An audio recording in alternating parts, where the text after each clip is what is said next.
Olha, essa história é incrível.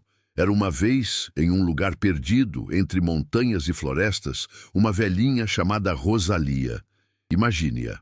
Cabelos brancos como as nuvens, sempre presos em um coque simples, e um olhar cheio de sabedoria e cansaço, mas também de esperança. Ela vivia em uma casinha humilde, com paredes gastas e uma chaminé que mal conseguia aquecer o ambiente nas noites frias. Rosalia não estava sozinha, vivia com seus 3 netos. Pedrito, o mais velho, que com apenas 10 anos já tentava ser o homem da casa. Depois Maria, uma menina de 8, sempre inventando contos e sonhando com um mundo melhor. E por último, Juanito, o caçula, um terremoto de 5 anos com uma risada que podia alegrar até os dias mais cinzentos. Ah, e não posso me esquecer do avô. Pobrezinho, estava muito doente e acamado. Mal conseguia se mover, mas toda noite, com sua voz fraca, abençoava sua família com palavras de amor. Agora, deixe-me dizer, a vida não era fácil para Rosalia. A pobreza os apertava, como um laço bem justo, e cada dia era uma batalha para colocar comida na mesa. Mas ela era uma lutadora. Nunca perdia a fé. Algo bom virá, repetia cada manhã, enquanto amarrava o avental e saía para o quintal para olhar sua pequena horta. Um dia, quando os estômagos de todos já roncavam há muito tempo, Rosalia teve uma ideia. Chamou as crianças que estavam brincando com umas pedras perto do poço. Pedrito, Maria, Juanito, venham rápido que vamos fazer algo importante. Os 3 correram até ela curiosos. Pedrito foi o primeiro a falar. O que aconteceu, vovó? Encontrou algo? Não exatamente, meu filho, mas vamos colher frutas da horta e vendê-las na vila. Talvez assim possamos comprar um pouco de farinha e algo mais para comer. Maria, com seu rostinho sempre iluminado pela imaginação, disse: e se fizermos suco em vez de vender as frutas? Com certeza eles gostam mais. Rosalia sorriu, acariciando-lhe o cabelo. Primeiro, vamos tentar com as frutas, minha filha. Se isso não funcionar, veremos o que mais fazemos. Os 4 trabalharam duro naquela tarde. Rosalia colhia as mangas e as laranjas, enquanto as crianças corriam de um lado para o outro, procurando os limões mais bonitos. Juanito, é claro, comeu um par de laranjas no processo, mas ninguém lhe disse nada porque sua risada fazia tudo parecer mais suportável. Quando terminaram, tinham um cesto cheio de frutas coloridas e suculentas. Rosalia o olhou com orgulho. Amanhã cedo iremos à vila. Pedrito e Maria virão comigo. Juanito, você fica cuidando da casa e do avô, de acordo? Juanito inflou o peito como se lhe tivessem dado a missão mais importante do mundo. Eu cuidarei de tudo, vovó. Ninguém ousará tocar em nada. No dia seguinte, Rosalia, Pedrito e Maria caminharam pela trilha empoeirada que os levava à vila. Rosalia carregava o cesto com as frutas, enquanto as crianças falavam sem parar sobre o que comprariam com o dinheiro. Podemos comprar um pouco de mel, vovó? Perguntou Pedrito. Se conseguirmos vender todas as frutas, compraremos mel e até um pouco de queijo, respondeu Rosalia com um sorriso esperançoso. Chegaram ao mercado, um lugar cheio de vida e movimento. Havia gente regateando, vendedores gritando suas ofertas e um aroma de especiarias e pão recém-assado que fazia a fome se sentir mais forte. Rosalia encontrou um canto e colocou seu cesto no chão. Limpou as mãos no avental e começou a oferecer sua mercadoria. Limõezinhos suculentos, laranjas doces, mangas, maduras, gritava, tentando se fazer ouvir em meio ao burburinho, mas ninguém parava. As pessoas passavam direto, ocupadas demais com seus próprios assuntos. Pedrito, que estava parado ao lado dela, não conseguia entender. Vovó, por que não nos compram? As frutas são bonitas e saborosas. Rosalia lhe pôs uma mão no ombro. Às vezes as pessoas precisam de tempo para perceber o que é bom. Não se preocupe, meu filho. Maria tentou ajudar, imitando a voz de sua avó. Frutas frescas, limõezinhos, suculentos. Sua vozinha fez Rosalia rir, mas ainda assim as frutas continuavam no cesto. Ao cair da tarde, só haviam vendido um par de mangas. Rosalia olhou as poucas moedas que haviam ganhado e suspirou. Bem, isso é um começo, disse, tentando se manter positiva. Vamos comprar um pouco de farinha e fazer pão. Talvez as pessoas gostem mais disso. Naquela noite, Rosalia se pôs a trabalhar em sua pequena cozinha. As crianças a observavam enquanto ela amassava com mãos firmes. Cada batida na massa parecia uma batida contra as dificuldades. "Podemos ajudar, vovó?" perguntou Maria. "Claro, minha filha. Vocês podem dar forma aos pãezinhos, mas cuidado para não comer a massa crua, hein?" As crianças riram, emocionadas por fazer parte do processo. Logo, o aroma do pão recém-assado encheu a casa, e por um momento os problemas foram esquecidos. Rosalia olhou para seus netos e pensou: tudo isso vale a pena por eles. "Amanhã será um bom dia, vocês verão", disse enquanto cobria os pães com um pano limpo, e assim, com esperança no coração, se prepararam para o que o dia seguinte lhes traria. Na manhã seguinte, Rosalia se levantou antes do sol com a mesma determinação de sempre. Embalou os pães recém-assados em um cesto. Alisou a saia puída e olhou para seus netos que ainda dormiam. Antes de sair, deu um beijo na testa de Juanito, que já havia prometido cuidar da casa como um verdadeiro guardião. "Hoje será diferente, velho", sussurrou para seu marido doente, que lhe sorriu fracamente da cama. Com o coração cheio de esperança, Rosalia caminhou em direção à vila. Os primeiros raios de sol iluminavam as ruas empoeiradas e o ar fresco parecia sussurrar-lhe: "Não desista". De volta ao mercado, Rosalia se colocou no mesmo canto do dia anterior. Desta vez, com sua cesta de pão quente, sua voz soava mais firme e confiante. Pão recém-assado, pão feito com amor. Os transeuntes a olhavam. Alguns com curiosidade, outros com indiferença, mas ninguém parava. Rosalia mordeu o lábio para não chorar. Sua esperança começava a fraquejar. Quando o sol começou a se pôr, ela recolheu sua cesta quase cheia e se dirigiu ao parque. Sentou-se em um banco com as mãos trêmulas e os olhos fixos no chão. "O que mais posso fazer, meu Deus?", murmurou. Justo então, uma voz infantil a tirou de seus pensamentos. "Vovó, quanto custa um pão?" Rosalia levantou o olhar e viu um menino de cabelo bagunçado e olhos brilhantes que a observava com curiosidade. Suas roupas estavam gastas, mas seu sorriso iluminava o lugar. "São 2 centavos, filho", respondeu Rosalia, tentando soar tranquila. O menino procurou no bolso e tirou 2 moedas. Colocou-as na mão de Rosalia com cuidado e disse: "Minha mãe diz que pão caseiro é o melhor." Rosalia sorriu, mas desta vez com os olhos cheios de lágrimas. Não eram lágrimas de tristeza, mas de gratidão. Ver aquele pequeno tão emocionado por um pão a lembrou por que fazia tudo aquilo. "Obrigado, filho. Que Deus te abençoe." O menino saiu, saltitando com seu pão na mão, e Rosalia sentiu que algo havia mudado. Não sabia o que, mas uma pequena faísca de esperança se acendeu em seu coração. Naquela noite, Rosalia chegou em casa com as mãos vazias, mas com a alma cheia. Seus netos a receberam com abraços, e todos compartilharam o pão que não havia sido vendido.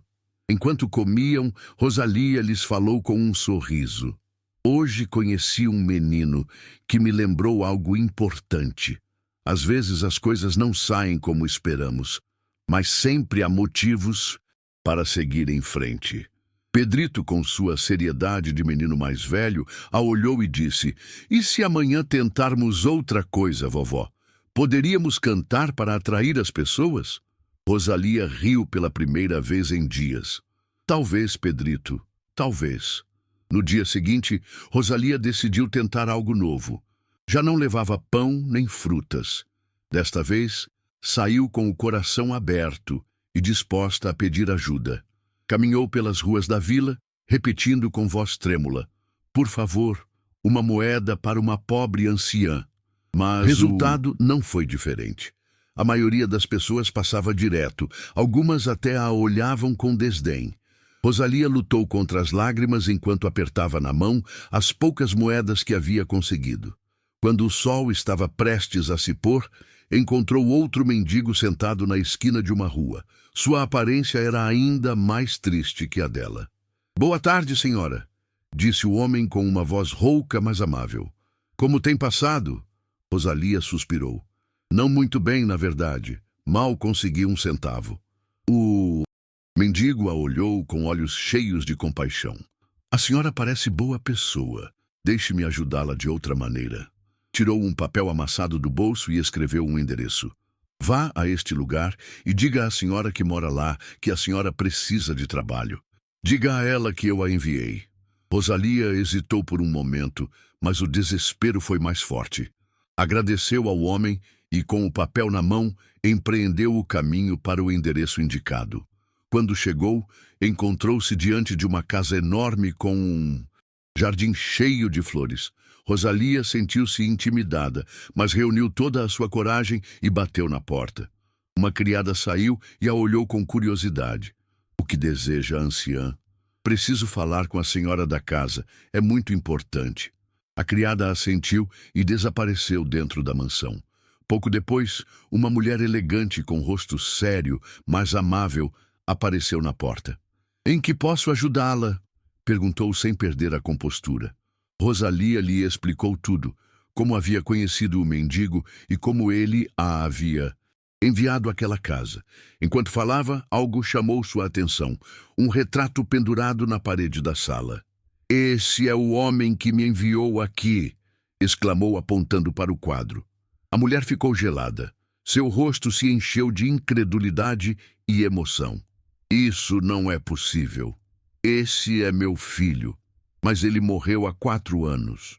Rosalia sentiu um arrepio percorrer seu corpo. Não sabia como explicar, mas estava certa de que o homem que havia conhecido era o mesmo do retrato. A mulher, entre lágrimas, a convidou a entrar. Depois de ouvir toda a história, decidiu ajudá-la. "A partir de hoje, a senhora e seus netos terão um lugar nesta casa. Aqui sempre haverá pão em sua mesa e um teto sobre sua cabeça." Desde esse dia, a vida de Rosalia mudou. A grande casa, que antes estava cheia de silêncio, agora ressoava com as risadas de Pedrito, Maria e Juanito. Rosalia trabalhava com dedicação, agradecida pela nova oportunidade que a vida lhe havia dado. Uma noite, a senhora teve um sonho. Seu filho falecido apareceu diante dela com um sorriso sereno. "Mãe, obrigado por ajudar Rosalia. Por sua bondade encontrei a paz. Não chore mais por mim. Estou na presença de Deus." Quando a mulher despertou, sentiu uma paz indescritível. Ao compartilhar seu sonho com Rosalia, ambas entenderam que os pequenos atos de bondade podem mudar vidas, mesmo do além. Assim, Rosalia, a velhinha que nunca se rendeu, encontrou não apenas um lar para sua família, mas também uma razão para acreditar que a fé e a generosidade sempre encontram um caminho. Os 3 conselhos talvez seja uma das melhores histórias que merece ser ouvida novamente. Então, vamos começar. Em um pequeno povoado cercado de montanhas, vivia um casal de recém-casados. Embora sua casinha fosse humilde e a comida sempre escassa, ambos se sentiam afortunados por terem um ao outro. No entanto, ele não podia ignorar as carências que enfrentavam. Cada dia via como sua amada esposa tentava levar o lar adiante com o pouco que tinham, e seu coração se enchia de preocupação. Uma noite, enquanto jantavam em silêncio uma sopa de batata que mal dava para os dois, ele quebrou o silêncio. "Minha esposa, há algo que preciso te dizer", disse com a testa franzida e a voz carregada de seriedade. Ela o olhou surpresa, deixando sua colher sobre a mesa. "Diga-me, meu amado, o que acontece?" Ele respirou fundo e soltou. "Tenho pensado muito. Não suporto te ver passar por tantas necessidades. Você merece mais, uma vida melhor. Por isso, Decidi que devo ir. Sua esposa o olhou fixamente, tentando compreender. Ir? Para onde? Perguntou, enquanto uma sombra de tristeza começava a cobrir seu rosto. Vou procurar trabalho longe daqui, onde possa ganhar o suficiente para te dar tudo o que você precisa. Uma casa digna, roupas novas, comida abundante. Não sei quanto tempo ficarei fora, mas prometo que voltarei. Ela abaixou o olhar, seus olhos cheios de lágrimas que lutava para conter. E o que farei enquanto isso? Sussurrou. Não sei se conseguirei suportar ficar tanto tempo sem você. Ele se aproximou e segurou suas mãos com força. Sei que será difícil, minha amada, mas te peço algo. Prometa-me que me esperará. Seja fiel a mim como eu serei a você. Ela, ainda com lágrimas, o olhou com decisão. Eu prometo, meu esposo. Te esperarei o tempo que for necessário. Mas você também me prometa que onde estiver, não esquecerá este lar, nem o amor que te espera aqui. Isso nunca, esposa. Nunca te esquecerei. No dia seguinte, antes que o sol, ele partiu. Caminhou durante dias, cruzando montanhas e rios, suportando o calor do dia e o frio da noite. Finalmente, chegou a uma grande fazenda. Era um lugar impressionante, com campos extensos, cheios de plantações e animais. Em frente à casa principal, um homem mais velho, de cabelo branco e olhar penetrante, estava de pé com um cajado na mão. Bom dia, senhor, disse o jovem, inclinando a cabeça com respeito. Estou procurando trabalho, sou forte e estou disposto a fazer o que for necessário. O patrão, com voz grave e pausada, perguntou: é um homem de palavra? Sim, senhor. Sempre cumpro minhas promessas. O patrão o olhou fixamente, como se tentasse ler sua alma. Após um longo silêncio, assentiu. Bem, aqui há trabalho. Mas antes que eu o aceite, diga-me, como quer que eu o pague? Por dia, por semana ou como? O jovem, com firmeza, respondeu: Senhor, tenho uma proposta. Não quero que me pague agora. Guarde tudo o que eu ganhar até o dia em que eu decidir ir. Embora, nesse dia, o senhor me entregará tudo junto. O patrão levantou uma sobrancelha, surpreso com a resposta. Tem certeza? Não muitos fariam um acordo assim. Tenho certeza, senhor. Tudo isso é pela minha esposa e quero voltar com algo grande para ela. O patrão esboçou um leve sorriso e estendeu a mão. Você tem coragem, rapaz. Está bem. Trato feito. Agora vá trabalhar, que aqui sempre há algo para fazer. Os dias se converteram em semanas e as semanas em anos. Do amanhecer ao anoitecer, o jovem trabalhava sem descanso. Arava os campos, cuidava do gado, reparava cercas e telhados e nunca se queixava. Sua dedicação era absoluta e seus pensamentos estavam sempre com sua esposa. Com o tempo, seu cabelo preto começou a ficar grisalho e as rugas começaram a marcar seu rosto. No entanto, sua determinação não enfraquecia. Cada noite, depois de terminar sua jornada, olhava para o céu e pensava: minha esposa, espero que continue esperando por mim. Tudo isso é por nós. Patrão, embora fosse um homem de poucas palavras, observava o jovem com respeito. Sabia que era um trabalhador excepcional e que sua dedicação ia além do comum. Finalmente, depois de 20 anos, o jovem, que já não era tão jovem, apresentou-se diante do patrão. Senhor, decidi que é hora de voltar para casa. Quero receber tudo o que ganhei. O patrão, sentado debaixo de uma árvore com seu cajado apoiado nos joelhos, o olhou com calma. Claro, rapaz, você trabalhou duro e é justo que receba o que lhe corresponde. Mas antes de lhe entregar seu dinheiro, quero fazer-lhe uma proposta. Que tipo de proposta? Perguntou o homem intrigado. O patrão se levantou com dificuldade, apoiando-se em seu cajado. Eu lhe darei 2 opções. Posso lhe entregar todo o dinheiro que você ganhou nestes anos, ou posso lhe dar 3 conselhos que, acredite, valem mais do que qualquer quantia em dinheiro. Se escolher os conselhos, não receberá uma moeda sequer.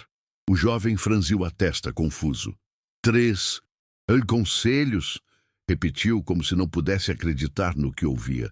Isso mesmo, não precisa decidir agora. Tire esta noite para refletir e amanhã me dê sua resposta. Naquela noite, deitado em sua cama de madeira, o homem não conseguia dormir. Pensava em todo o trabalho duro que havia feito e em como desejava voltar para sua esposa e mostrar-lhe o que havia conseguido. Ele pensava no morro do touro enquanto suas mãos tremiam. Naquela noite, o pasto ficou em silêncio. Torito, de seu canto, olhava para Dom Cipriano com olhos tristes. Sabia que algo havia mudado para sempre. A partir desse dia, o touro bravo assumiu o controle do pasto. Não só quebrava cercas e pisoteava plantações, mas também intimidava todo aquele que cruzasse seu caminho. Torito o observava de longe com uma mistura de medo e raiva. Embora fosse jovem, algo dentro dele ardia cada vez que via o intruso. Em mais de uma ocasião, Torito tentou enfrentá-lo. Mugia forte, arranhava o chão com suas patas e corria em sua direção, com toda a sua energia. Mas o touro bravo, com sua experiência e força, o vencia sem esforço. As cicatrizes que ficaram no corpo de Torito eram prova dessas derrotas. Rapaz, não se apresse, dizia Dom Cipriano enquanto curava suas feridas com água e plantas do monte. Ainda não é sua hora, mas juro esse touro, mais cedo ou mais tarde, vai encontrar seu par. Torito, embora dolorido, assentia com a cabeça. Sabia que devia esperar. Enquanto isso, continuava crescendo, não só em tamanho, mas em sabedoria. Cada dia observava o touro bravo, estudando seus movimentos, aprendendo com seus erros, porque Torito, embora não parecesse, tinha algo que o touro bravo nunca havia tido. Um coração cheio de amor por seu lar e pelo ancião que o havia salvado. O tempo seguiu seu curso, e o pasto, embora cheio de vida, parecia estar sob a sombra do touro bravo. Os dias eram difíceis para Dom Cipriano. Cada vez que consertava a porteira ou as cercas, o touro bravo voltava com sua força bruta e destruía tudo. Maldita besta, murmurava o ancião com as costas curvadas e as mãos cheias de farpas. Torito observava tudo à distância. Já não era aquele bezerro magricela. Agora era um touro jovem, robusto, com chifres que pareciam desenhados pelo vento e uma presença que impunha respeito. Mas algo o diferenciava do touro bravo. Torito tinha paciência. Esperava o momento certo, aquele instante em que poderia devolver a Dom Cipriano a paz que tanto merecia. Uma manhã, enquanto Dom Cipriano tomava café com pão duro que havia sobrado do dia anterior, o já conhecido bramido do touro bravo ressoou no vale. Era um som forte, como um trovão. E os animais do pasto reagiram imediatamente. As vacas pararam de pastar, os porcos correram para se esconder e até as galinhas, que sempre faziam escândalo, ficaram mudas. O ancião saiu de sua cabana com a testa franzida. Lá estava ele novamente, o touro bravo, caminhando com ares de rei. Com um movimento de cabeça, quebrou a porteira recém-reparada, como se fosse um jogo. Dom Cipriano, cansado de anos de abusos, pegou uma pedra do chão e a lançou com todas as suas forças. A pedra voou e atingiu um dos chifres do touro bravo, fazendo-o recuar alguns passos. "Vá embora daqui, condenado!" gritou o ancião agitando os braços. Mas o touro bravo não era dos que se deixavam intimidar. Depois de recuar um momento, abaixou a cabeça e investiu direto contra Dom Cipriano. O ancião tentou se mover, mas a velocidade do animal era demais. Justo quando parecia que o touro o alcançaria, um bramido poderoso sacudiu o ar. Era Torito. Com uma força que não parecia possível para sua idade, Torito se interpôs entre o ancião e o touro bravo.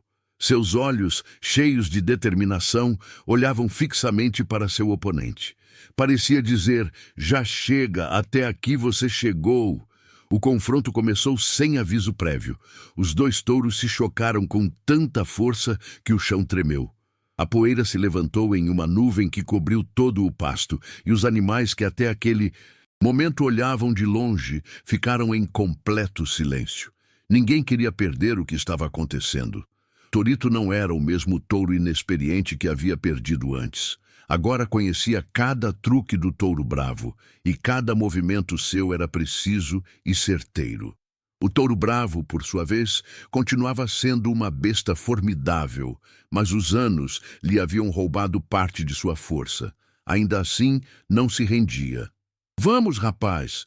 gritou Dom Cipriano à distância, com as mãos juntas, como se estivesse rezando. "Você consegue." A poeira continuava no ar, e dentro dessa nuvem se ouviam os golpes dos chifres se chocando uma e outra vez. Torito empurrava com todo o seu corpo, enquanto o touro bravo tentava intimidá-lo com bramidos e coices. Era uma luta sem trégua, um espetáculo que deixou a todos sem fôlego. Em um momento, o touro bravo, com sua astúcia habitual, tentou levar Torito para a beira do barranco, o mesmo onde o velho havia caído. Mas Torito não era tolo. Havia aprendido com seu inimigo e sabia exatamente o que ele estava tentando fazer. Com uma manobra rápida, parou bruscamente e mudou de direção, obrigando o touro bravo a girar bruscamente. O touro bravo, furioso por não poder realizar seu plano, investiu novamente com toda a sua força. Mas desta vez Torito estava pronto. Com uma precisão assombrosa, desviou do ataque e, usando todo o impulso de seu corpo, investiu contra o touro bravo por um lado. O impacto foi tão forte que o inimigo perdeu o equilíbrio e, antes de poder reagir, caiu direto no barranco. O silêncio que se seguiu foi ensurdecedor. Todos os animais do pasto, desde as vacas até as galinhas, pareciam prender a respiração. Torito, coberto de poeira e suor, ficou junto à beira do barranco, olhando para baixo. Depois, levantou a cabeça e bramiu 3 vezes, como se estivesse anunciando sua vitória. Quando tudo terminou, Torito voltou trotando para Dom Cipriano. O ancião, com lágrimas nos olhos, o recebeu com os braços abertos.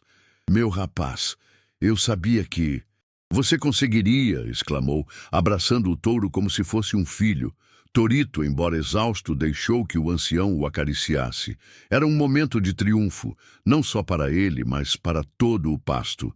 Finalmente, a sombra do touro bravo havia desaparecido e a paz retornava ao seu lar. Depois desse dia, a vida no pasto mudou para sempre. Dom Cipriano reparou a porteira uma última vez, desta vez com um sorriso no rosto. Os vizinhos, ao saberem do ocorrido, não paravam de falar de Torito, o touro, valente que havia protegido seu amigo ancião. O dono do touro bravo nunca apareceu. Talvez porque sabia que seu animal não era querido, ou talvez porque simplesmente não se importava. O que era certo é que ninguém sentiu falta dele. Torito e Dom Cipriano continuaram juntos por muitos anos mais. Viveram novas aventuras e sua história se tornou uma lenda que passou de boca em boca. É tudo por agora, meus amigos. Até o próximo vídeo. Em um pequeno povoado, havia um homem chamado Samuel, cuja vida havia mudado para sempre após um trágico acidente. Anos atrás, enquanto caminhava pela estrada, um motorista imprudente o havia atropelado. Embora tenha sobrevivido milagrosamente, o acidente deixou suas pernas paralisadas e, desde então, dependia de uma cadeira de rodas que um homem bondoso lhe havia presenteado.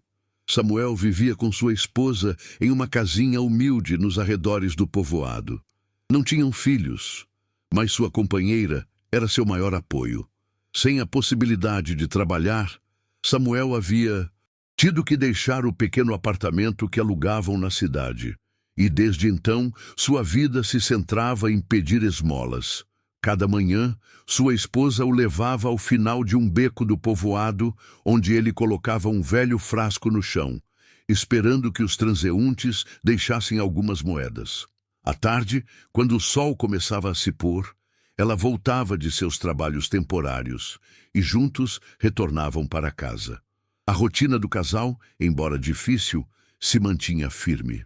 No entanto, um dia, a esposa de Samuel adoeceu. Sua saúde já não lhe permitia trabalhar nem levar Samuel ao povoado.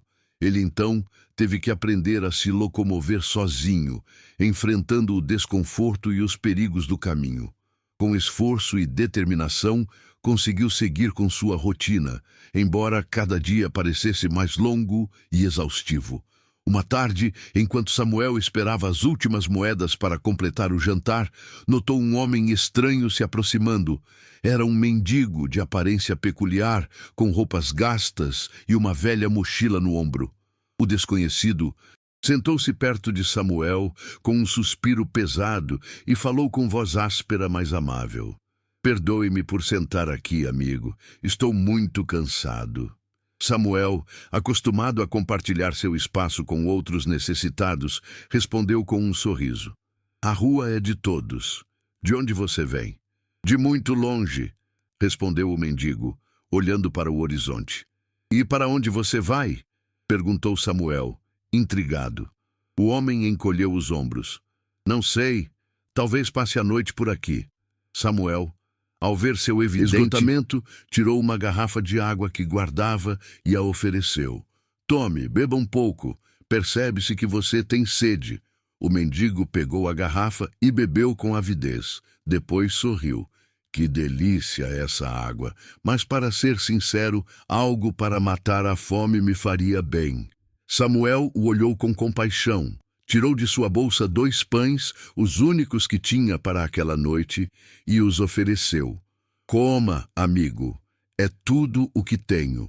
O mendigo aceitou os pães, comeu-os com calma, e ao terminar, disse com uma voz cheia, Cristo está contigo, irmão. Samuel, surpreso, levantou as sobrancelhas. Por que você diz isso? Porque, mesmo tendo pouco, você compartilhou comigo. Você diz que pede esmolas, mas tem mais bondade em seu coração do que muitos que têm riquezas. Samuel sorriu com humildade. Sei o que é ter fome, amigo, e sei como se sente quando alguém te ajuda. Os 2 homens ficaram em silêncio um pouco, compartilhando a tranquilidade da tarde. Finalmente, Samuel quebrou o silêncio. Você tem onde passar a noite? O mendigo negou com a cabeça.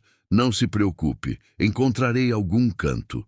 Samuel pensou um momento antes de dizer, não quero mudar seus planos, mas o que você acha de vir à minha casa esta noite? Não é grande, nem tenho muito, mas há um teto e algo para saciar a fome. Além disso, parece que vai chover. O mendigo o olhou com uma expressão indecifrável antes de responder. Não gostaria de incomodar sua esposa. Samuel, algo surpreso, perguntou. Como você sabe que tenho esposa? O homem sorriu e balançou a cabeça. Eu supus, não me dê atenção. Pois você supôs bem, disse Samuel, sorrindo também. Mas não se preocupe, ela é boa e ficará contente em recebê-lo. O mendigo assentiu. Está bem, irei com você. Com a ajuda do mendigo, Samuel recolheu suas coisas e se prepararam para o trajeto. O homem empurrava a cadeira de rodas com cuidado, e Samuel carregava a mochila do mendigo em suas pernas. Ao notar o que havia dentro, perguntou, o que você leva aqui? Velas, respondeu o mendigo, sem dar mais detalhes. Para que você precisa de tantas velas? Para iluminar minhas noites. Samuel não perguntou mais, embora sentisse curiosidade. Durante o caminho, decidiu compartilhar sua história. Falou-lhe do acidente que o havia deixado em cadeira de rodas, dos anos difíceis que havia passado e de como sua esposa havia sido seu maior apoio. O mendigo escutava em silêncio, mas depois de um tempo, perguntou, se você pudesse pedir 2 desejos, o que escolheria? Voltar a andar ou ter muito dinheiro? Samuel refletiu alguns momentos antes de responder. Voltar a andar. E por que não o dinheiro? Samuel suspirou. Porque se eu pudesse andar, poderia trabalhar e ganhar dinheiro por minha conta. O dinheiro acaba, mas a possibilidade de se virar sozinho dura a vida toda. O mendigo assentiu como se estivesse de acordo. Depois de um tempo para quebrar o silêncio, Samuel disse, Conte-me algo, amigo. Uma história, talvez. O mendigo sorriu. Acredita em Deus e em milagres? Sim, muito. Então, vou te contar uma história de Jesus, disse o mendigo e começou a narrar com voz cálida e pausada. O mendigo lhe falou de um casamento em Caná, onde Jesus e sua mãe Maria foram convidados. Durante a celebração, o vinho acabou, o que preocupou muito Maria. Ela pediu a Jesus que ajudasse, mas ele a princípio se mostrou relutante. Ainda não chegou a minha hora, mãe, disse Jesus. Mas Maria, decidida a ajudar os noivos, instruiu os servos a fazerem tudo o que Jesus lhes ordenasse. Então Jesus lhes pediu que enchessem 6 talhas de água e que depois levassem uma taça ao encarregado da festa. Para surpresa de todos, a água havia se transformado em vinho.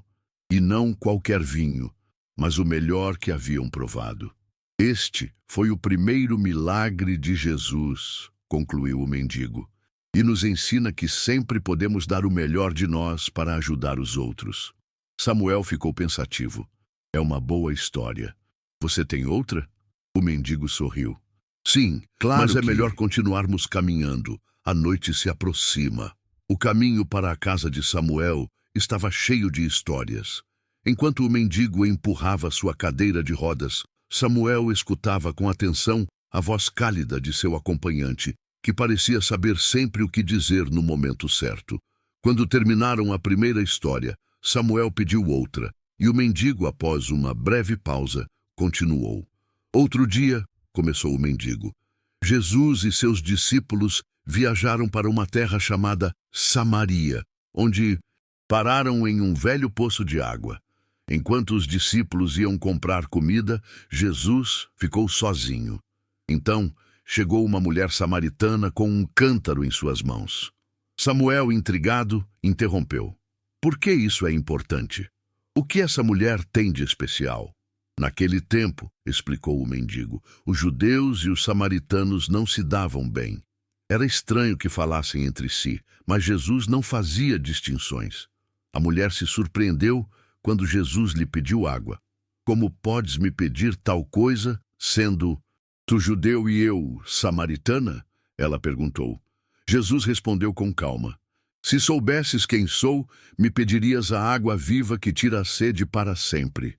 A mulher, confusa, perguntou onde podia conseguir essa água. E Jesus lhe explicou que não era água corrente, mas um símbolo da vida eterna. O mendigo parou um momento para acrescentar. Jesus também lhe revelou segredos de sua vida, como que havia tido 5 maridos, e que o homem com quem vivia não era seu marido. Isso deixou a mulher sem palavras, porque percebeu que estava diante de alguém extraordinário. A mulher correu para contar a todos em sua cidade sobre Jesus, e muitas pessoas foram conhecê-lo. Ficaram ouvindo seus ensinamentos durante 2 dias, e muitas dessas pessoas começaram a crer nele. Samuel sorriu. É uma ótima história. Gosto de como Jesus vê além das aparências. Assim é, disse o mendigo. Nos ensina que todos somos dignos de amor e compaixão. Quando chegaram à humilde casa de Samuel, já era noite. A esposa de Duncan John. Samuel, ao ver o mendigo, se surpreendeu, mas rapidamente recuperou a compostura. Com um sorriso caloroso, sacrificou sua única galinha para preparar um guisado que compartilharam entre os 3. À luz de um candeeiro, o mendigo continuou contando histórias, cada uma mais fascinante que a anterior.